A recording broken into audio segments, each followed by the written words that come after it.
ADG Dakshinbanga Supratim সরকার এই মুহূর্তে কি বলছেন সরাসরি শুনবো। টানা এবং চিকেন স্নেক যেটা আমরা বলি, শিলিগুড়ির উত্তরবঙ্গের যে করিডরটা আছে, যেটা উত্তর পূর্বাঞ্চল ভারতের সঙ্গে যোগাযোগ স্থাপন করে, যেটা চিকেন স্নেক বলি আমরা, সেই সেভেন সিস্টার্স উত্তর পূর্বাঞ্চলের 7টি যে রাজ্য আছে, শিলিগুড়ির সঙ্গে যে যোগসূত্র চিকেন স্নেক, সেই অংশটিতে তাদের নাশকতামূলক কাজকর্মের সক্রিয় এবং নেপথ্যে থেকে দুভাবেই, স্লিপার সেলের মাধ্যমে এবং গোপনে অস্ত্র সংগ্রহের মাধ্যমে ভারত বিরোধী কার্যকলাপে আরো বেশি সক্রিয় হয়ে ওঠা, এইটুকু তথ্য আমরা আপাতত পেয়েছি। আরো বিস্তারিত জিজ্ঞাসাবাদ চলছে। যেরকম বলেছি, রাজ্য পুলিশের এসটিএফ এবং অসম পুলিশের এসটিএফ মিলে এই রেডটা সফলভাবে করা হয়েছে এবং বাংলাদেশের যে জেবিটি, এবিটি এবং জামাতুল মুজাহিদিন, তারই একটা স্প্লিন্টার গ্রুপ হচ্ছে এই আনসারুল্লাহ বাংলা টিম।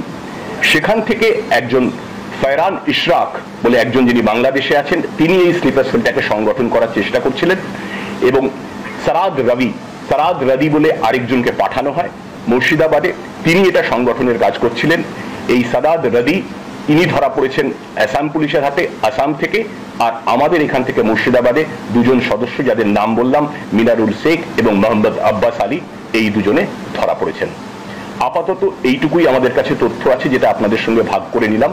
শেষে এইটুকুই বলতে চাই যে পশ্চিমবঙ্গে যে কোনো জায়গায় কোনো ধরনের পশ্চিমবঙ্গের অঞ্চলকে, পশ্চিমবঙ্গের মাটিকে ব্যবহার করে ভারত বিরোধী, দেশ বিরোধী কোনো ধরনের সন্ত্রাসবাদী কার্যকলাপ, যা সাম্প্রদায়িক সম্প্রীতিকে বিঘ্নিত করতে পারে, সে ধরনের সমস্ত ধরনের কার্যকলাপ প্রতিহত করতে এসটিএফ এবং গোয়েন্দা পুলিশ সজাগ আছে। এই ধরনের যে কোনো প্রচেষ্টা, এটা আমাদের একটা সাফল্য, এই ধরনের যে কোনো প্রচেষ্টা আমরা রুখে দেব। Gaurav, please do the honors. No, English, please. And Hindi, of course. You come here. Sir has already given the brief in Bengali. I'll just briefly give it in English. So there was an input, and with the help of the Assam STF, basically it was a very well coordinated operation in which they needed our support. There was an information that Ansarul Bangla team, they were trying to set up certain sleeper cells in the country. They were recruiting youth from the country. They were trying to identify youngsters using the communal fissures and all the economic disparities, and from there they were trying to pick up the youth who are useful for their ideology.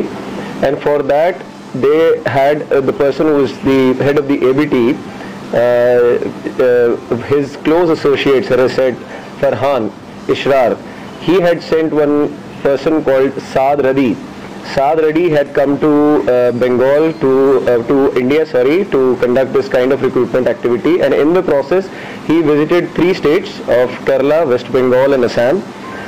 Saad Radi was arrested. It was a very well coordinated operation on the 17th and 18th night, where continuous raids were conducted simultaneously in all the 3 states.